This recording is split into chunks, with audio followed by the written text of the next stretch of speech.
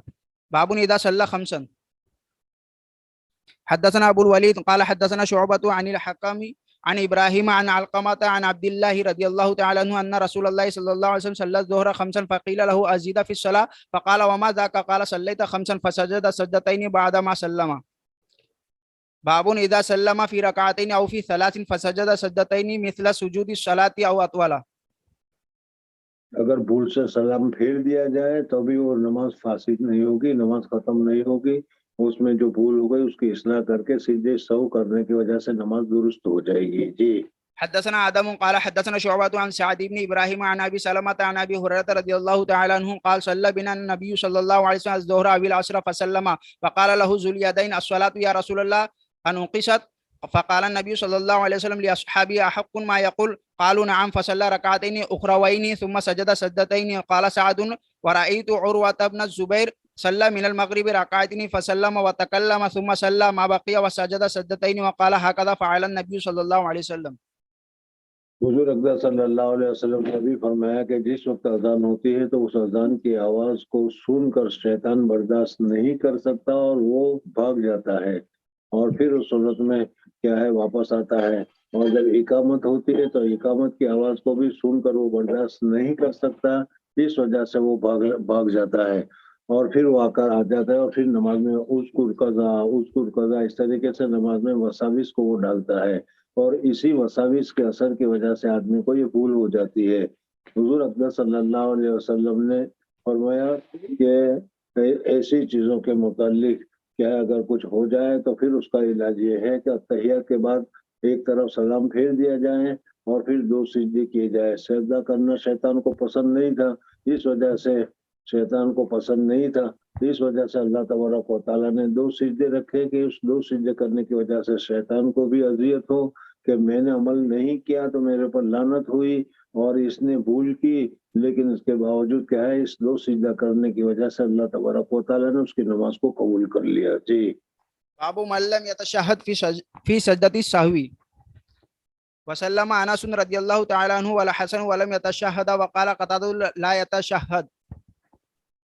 حدثنا عبد الله سجدہ سہو قبل السلام ہوگا یا سجدہ سہو بعد السلام ہوگا، اس مسئلے میں اختلاف ہے. حضرت امام شافعی رحمۃ اللہ تعالیٰ علیہ، امام مالک رحمۃ اللہ تعالیٰ علیہ اور امام احمد ابن حنبل رحمۃ اللہ تعالیٰ علیہ کے نزدیک، ہمارے نزدیک قبل السلام التحیات پڑھنے کے بعد سلام پھیرا جائے گا اور سلام پھیر کر سجدہ سہو کیا جائے گا. جی.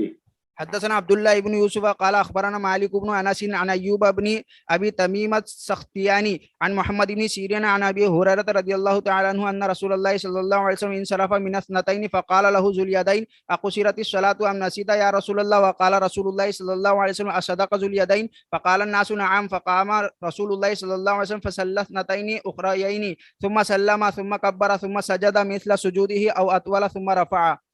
حدث سليمان بن حرب قال حدثنا حماد عن سلمة بن علقمة قال قلت لمحمد في سجدته السهو تشهد فقال ليس في حديث أبي هريرة رضي الله تعالى عنه. باب يكبر في سجدته السهو.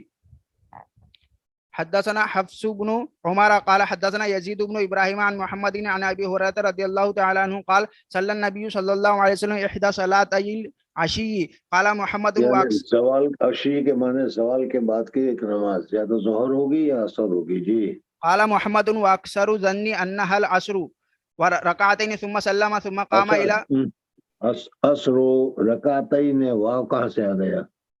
انها العصر ركعتين ثم سلم ثم قام الى خشبة في مقدم المسجد فوضع يده عليها. صلی اللہ علیہ وسلم نے دو رکعت پر بھول سے سلام پھیر دیا، سلام پھیرنے کے بعد آگے ایک لکڑی تھی، اس لکڑی کے اوپر اس طریقے سے حضور اقدس صلی اللہ علیہ وسلم نے ہاتھ رکھ کر غور و فکر کرنے لگے، سوچنے لگے، اور یہ غور و فکر اس وجہ سے تھا کہ جو نماز پوری نماز تھی وہ پوری نماز نہیں پڑھی گئی تھی، اس وجہ سے حضور اقدس صلی اللہ علیہ وسلم کے قلب مبارک پر اثر تھا کہ کچھ ہوا ہے، کیا ہوا ہے، اس کی سوچ میں حضور صلی اللہ علیہ وسلم غور و فکر کر رہے تھے. جی.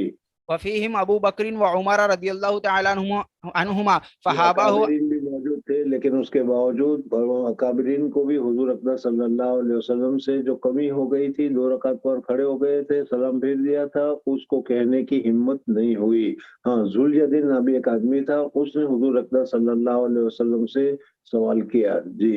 فهابه أن يكلمه وخرج سرعان الناس فقالوا اس قصرت. وجہ سے کہ مقربہ را بیش بود حیرانی، جو جتنے زیادہ قریب ہوتا ہے اس کو بات کرنا بہت زیادہ مشکل ہوتا ہے، اس وجہ سے حضرت ابوبکر، حضرت عمر فاروق رضی اللہ تعالیٰ عنہ جیسے اکابر وغیرہ وہ خاموش تھے. جی. فقالوا قصرت الصلاة ورجل يدعوه النبي صلى الله عليه وسلم ذا اليدين فقال أنسيت أم قصرت؟ فقال لم أنس ولم تقصر. قال بلى قد نسيت. فصلى ركعتين ثم سلم ثم كبر فسجد مثل سجوده أو أطول ثم رفع رأسه فكبر ثم وضع رأسه فكبر فسجد مثل سجوده أو أطول ثم رفع رأسه فكبر. حدثنا قتيبة بن سعيد قال حدثنا الليث عن ابن شهاب عن الأعرج عن عبد الله بن بحينة الأسدي رضي الله تعالى عنه حليف بني عبد المطلب حلیف بنی عبد المطلب حليف أبي بني عبد المطلب أن رسول الله صلى الله عليه وسلم قام في صلاة الظهر وعليه جلوس فلما أتم صلاته سجد سجدتين يكبر في كل سجدة وهو جالس قبل أن يسلم وسجدهما الناس معه مكان ما نسي من الجلوس. تابعه ابن جريج عن ابن شهاب في التكبير. باب إذا لم يدري كم صلى ثلاثا وأربعا سجد سجدتين وهو جالس. اگر کبھی نماز پڑھتے ہوئے یہ حالت پیش آ جائے کہ آدمی کو پتہ نہ چلے کہ میں نے 3 رکعت پڑھی ہے یا 4 رکعت پڑھی ہے، تو پھر اس صورت میں وہ کیا کرے؟ اگر زندگی میں پہلی مرتبہ ہوا ہے یا اس نماز میں پہلی مرتبہ ہوا ہے تو پھر نماز کو نئے سرے سے پڑھے. لیکن اگر اس کو عامتاً ایسی بھول ہو جایا کرتی ہے تو پھر اس صورت میں غور و فکر کریں اور اپنے ظن کے اوپر جو اکثریت جس کے اوپر دلالت کرتی ہو کہ میں نے 2 پڑھی، 3 پڑھی، 4 پڑھی، تو اس کے اوپر عمل کرے اور سجدے سہو کرے. سجدے سہو کرنے کی وجہ سے نماز اس کی درست ہو جائے گی. جی. حدثنا معاذ بن فضالة قال حدثنا هشام بن أبي عبد الله الدستاوي عن يحيى بن أبي كثير عن أبي دستوائي عن يحيى بن أبي كثير عن أبي سلمة عن أبي هريرة رضي الله تعالى عنه قال قال رسول الله صلى الله عليه وسلم إذا نودي بالصلاة أدبر الشيطان وله دورات حتى لا يسمع الأذان فإذا قضي الأذان أقبل فإذا ثوب بها أدبر فإذا قضي التثويب أقبل حتى يخطر بين المرء ونفسه ويقول اذكر كذا. کہ وہ انسان اور اس کے جی کے درمیان میں وہ خطرات اور وسوسے ڈالنا شروع کر دیتا ہے، اور آدمی کیا ہے جو پڑھتا ہے اس کی طرف مطلب توجہ اس کی ختم ہو جاتی ہے اور دوسری چیز کی طرف سوچنے کی طرف وہ مجبور ہو جاتا ہے، مشغول ہو جاتا ہے. جی. ويقول اذكر كذا وكذا ما لم يكن يذكر حتى يظل الرجل إن يدري كم صلى فإذا لم يدري أحدكم كم صلى 3 أو 4 فليسجد سجدتين وهو جالس. باب السهو في الفرض والتطوع. نوافل میں بھول ہو جائے یا فرائض میں بھول ہو جائے سب کا حکم یکساں ہے. جی. وسجد ابن عباس رضي الله تعالى عنهما سجدتين بعد وتره. حدثنا عبد الله بن يوسف قال اخبرنا مالك عن ابن شهاب عن ابي سلمة بن عبد الرحمن عن ابي هريرة رضي الله تعالى عنه ان رسول الله صلى الله عليه وسلم قال ان احدكم اذا قام يصلي جاء الشيطان فلبس عليه حتى لا يدري كم صلى فاذا وجد ذلك احدكم فليسجد سجدتين وهو جالس. باب اذا كلم وهو يصلي فاشار بيده واستمع.